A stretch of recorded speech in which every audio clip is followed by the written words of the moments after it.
5 minute ഉണ്ടെങ്കിൽ ഭയങ്കര സിമ്പിളായിട്ട് ഉണ്ടാക്കിയെടുക്കാൻ പറ്റിയ അടിപൊളി ഒരു സ്നാക്കാണ്. വളരെ കുറഞ്ഞ ഇൻഗ്രീഡിയൻസ് മാത്രം മതി. കണ്ട ഒരു വെട്ട് കേക്ക് പോലെ തോന്നുമെങ്കിലും ഇത് വെട്ട് കേക്കല്ല.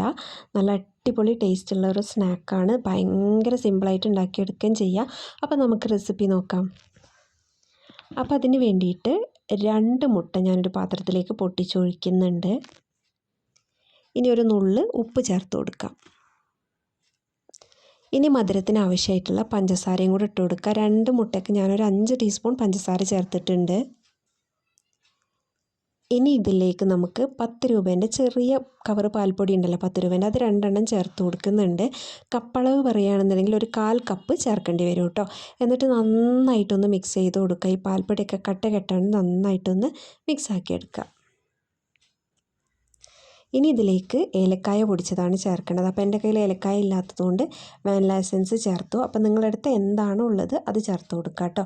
എന്നിട്ട് 2 കപ്പ് മുട്ടയ്ക്ക് 1 കപ്പ് റവ എന്നുള്ള അളവിന് കുറേശ്ശെ റവ ഇട്ട് കൊടുത്ത് നന്നായിട്ട് മിക്സ് ആക്കി എടുക്കുക. അപ്പോൾ കുറേശ്ശെ ഇട്ട് കൊടുത്ത് ഇതുപോലെ മിക്സ് ആക്കി എടുക്കണം. ഇപ്പോൾ ഇതാ ഈ ഒരു കൺസിസ്റ്റൻസിയിലാണ് റവ ഉണ്ടാവേണ്ടത്. ഇനി നമുക്കിത് അടച്ച് വെക്കാം. എന്നിട്ട് എണ്ണ തിളപ്പിക്കാനായിട്ട് വെക്കാം കേട്ടോ. എണ്ണ തിളച്ച് പോകരുത്, ചൂടാക്കാൻ വെക്കാം. അപ്പോൾ എണ്ണ ചൂടായി വന്നപ്പോഴേക്കും നമ്മുടെ മാവും ഇവിടെ സെറ്റായിട്ടുണ്ട്. ഇനി നിങ്ങൾക്ക് ഇഷ്ടമുള്ള ഷേപ്പിൽ ഇത് നിങ്ങൾക്ക് ഫ്രൈ ആക്കിയിട്ട് എടുക്കാം. അപ്പോൾ ഇതാ എണ്ണ ചൂടായിട്ടുണ്ട്. എണ്ണ തിളച്ച് പോരുത്, ഭയങ്കര ചൂടാവരുത് എണ്ണ, അപ്പോൾ അത് കരിയും കേട്ടോ.